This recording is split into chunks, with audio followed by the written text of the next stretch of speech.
way for some time. I had to get help essentially. I realized that in my state of being, where I was making conversation, I was actively engaging in a state that I was entering a downward spiral. And because of that, I decided I needed to take it upon myself to get help. And so I ended up getting locked up for a little bit, but that's part of life. Sometimes in order to get help, you have to first accept that you need help, and you accept that, and then you move forward. Anyways, all is well. I am healthy. My mind is healthy. My body is healthy. And I would like to just share a bit of wisdom that I learned through my own internal reflection, which I would like to share with you, which is, imagine to anybody that's entered a state, an elevated state in their mind, which we as scientists call psychosis. This psychosis is essentially not necessarily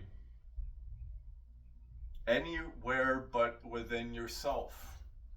And if you wish to understand your anxieties, you need to realize that your psychotic or elevated self is a reflection only true within yourself. So here's the knowledge I'm going to share with you, if you bear with me for a second.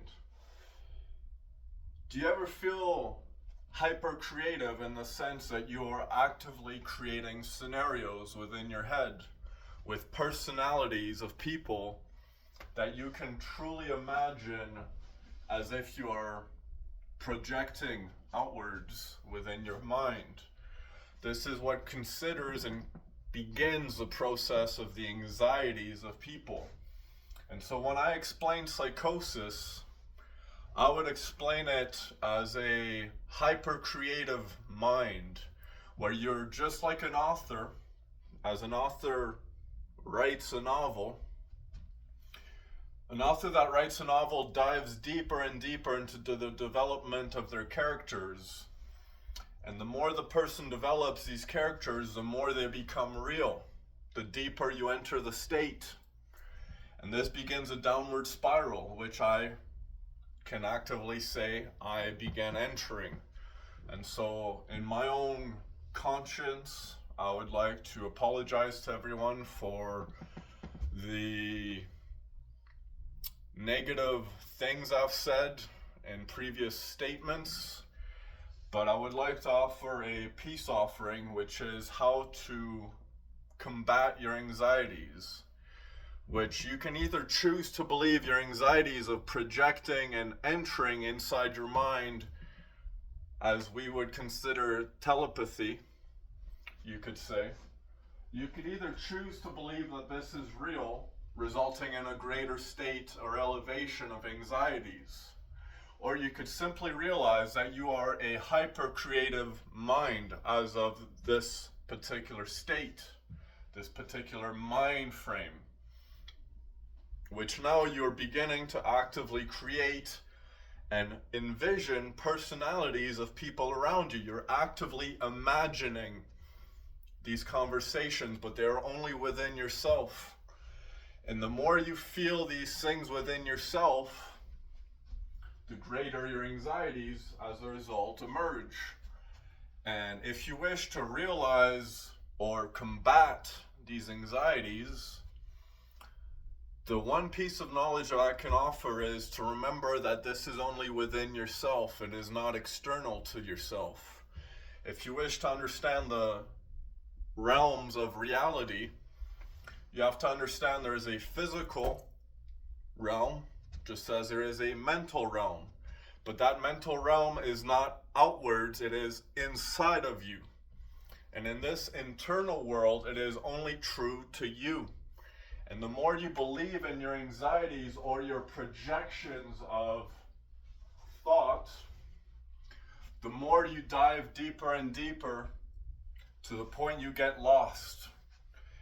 And in this state of feeling lost, it's very easy to begin being unstable, which as a result of my previous post, you could see I was actively engaging in my instability. But I've sought help. I am better now. I am well. And in this video, I hope to share a piece within yourselves, which is the realization that when you live out here in your body, you're no longer in here. When you live in here, you're no longer in your body. And because of this, if you don't know how to separate the experiences, or for lack of a better word, gain perspective, if you don't gain perspective from this experience, then it is easy to become completely lost. And this is why I'm offering a word of advice, as I've learned to give myself my own advice in this sense. In my time in confinement, I realized many things, which is if I choose to actively believe in the world outside, that means I should not believe in the world inside. And if I believe in the world inside, I choose to no longer believe in the external physical world. And this is where you begin to see the placement of your faith. If you place your faith in the external world, meaning you choose to believe in that which you can see, hear, touch, smell, taste, you're actively believing that this is the reality you want to live in.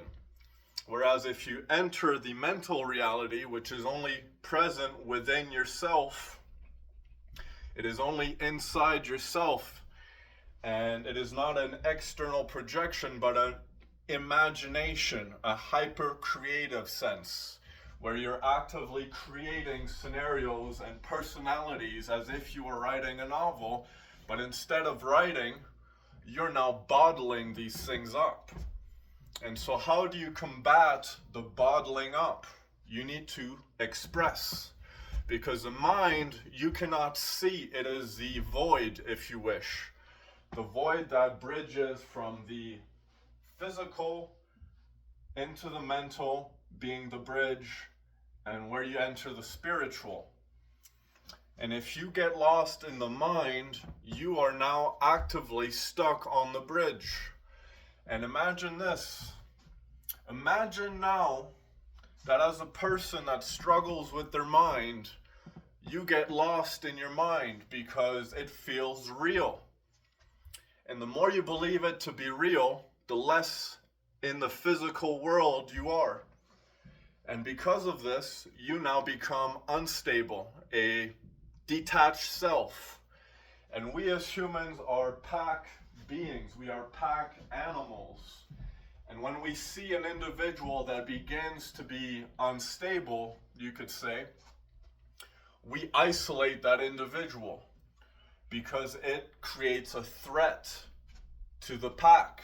And if a pack is threatened by one particular being of the pack, what does the pack do? It says, goodbye, see ya. And that's perfectly reasonable. It's a very reasonable and acceptable thing because nobody wants to be in an environment where you feel threatened. And in my reflection of self, I've realized that I caused a lot of instability in people. I've caused a lot of anger, fear, and so on. And for that, I'm truly sorry. I've done a lot of reflection in order to come to this conclusion. But this is where I now offer my advice to you, which if you are an individual struggling with your mind, you need to somehow find a way to express. And it's difficult to express the mind because there's a stigma behind the mind. And if you look at the stigma of the mind, you can actively try to express to people what you are internally experiencing as if they are part of that internal experience, which they are not. And if you choose to actively portray this to people, you are actively isolating yourself as an individual. It is not the pack isolating you, it is you as the individual that is isolating yourself. If I were to choose to believe that the world is against me, is it truly that the world is against me, or is it me that is against the world now? And in myself being against the world, I begin pulling away. And my advice to you is, if you wish to no longer pull away, you need to find a way to pull back forward, to push back forward and re-enter civilization. And that requires a state of recovery. And in the exception that you need a recovery, if you do not recover, you remain isolated.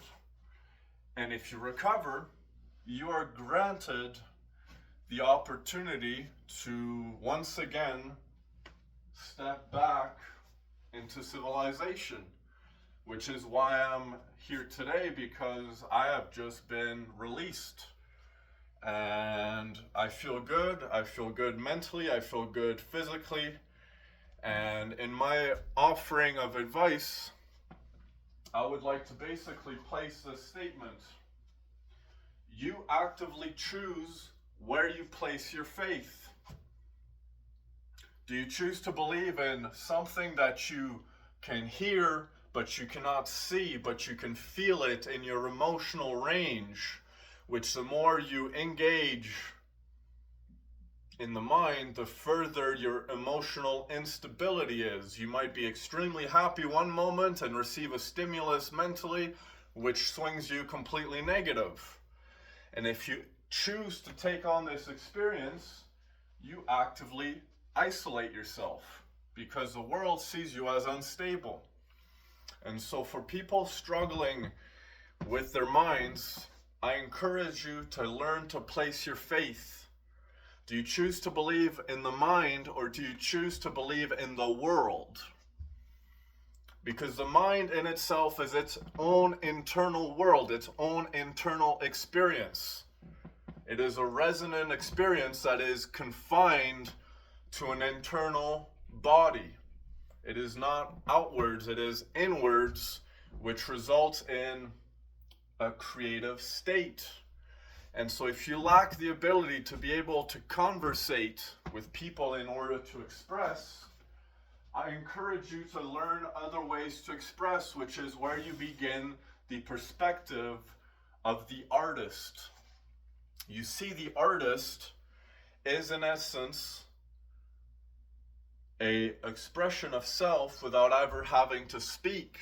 And without ever having to speak, you are actively unloading, releasing the bottling up of these thoughts that you might experience. And when you do this, you can do this in very different forms, but predominantly, a piece of advice I may offer you, if you lack the ability to conversate about your experience with external people, I would suggest forms of art which revolve around writing. And writing can take forms in different art forms. You can actively write, you can actively paint, you can actively play music, you can actively write, you can actively play music. But if you choose to take on a self-expression where you are actively unloading the bottling up of these thoughts, you are actively recovering in yourself. Because without the ability to express, what are we as humans?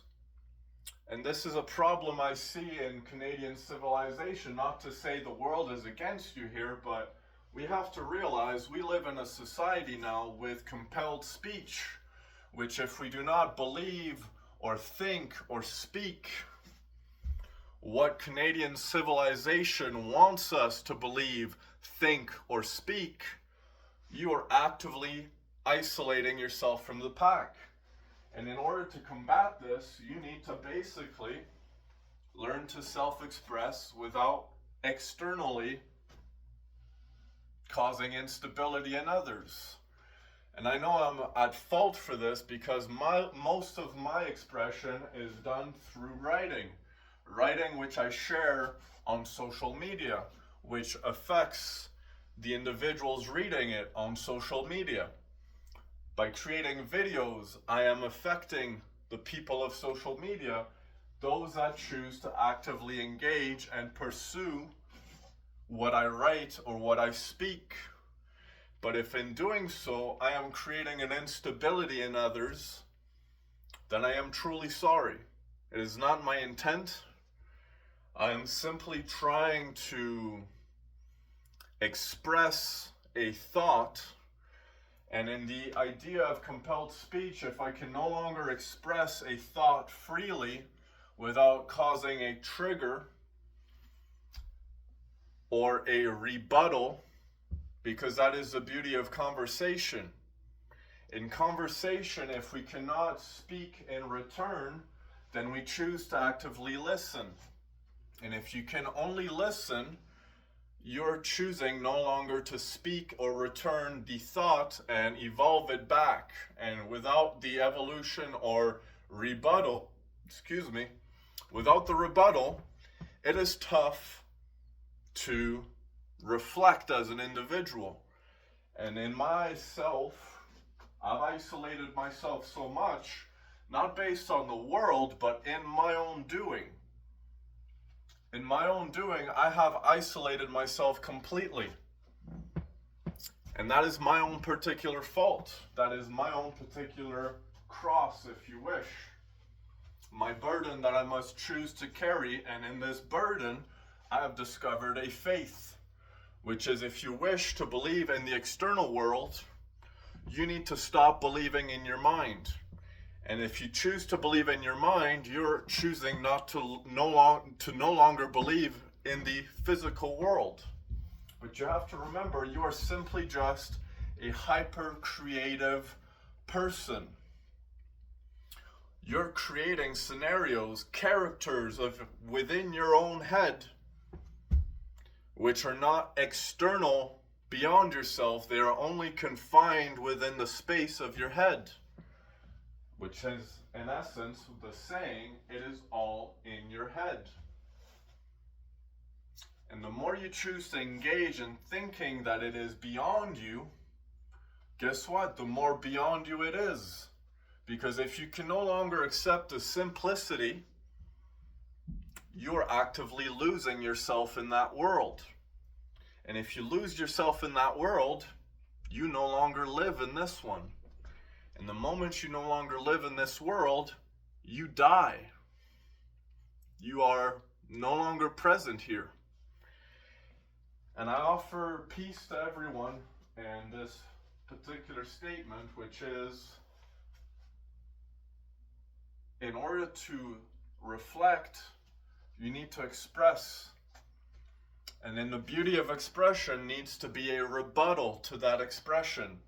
A statement which some of you have particular said to me, whether it be on comments and so on, that I need to seek help, which is why I'm actively engaging in you now, which if you're an individual struggling with your mind, you need to seek help, or you need to accept the help which is offered in advice telling you it's all in your head. It is literally an experience only within your confined self. And if you can no longer separate from that, then I suggest you seek help. But if you are able to stabilize yourself, then that means you are already on the right path. You just have to continue stabilizing yourself in self-expressions.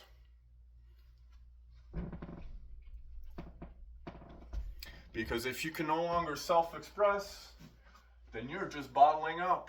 And bottling up is just going to make you explode.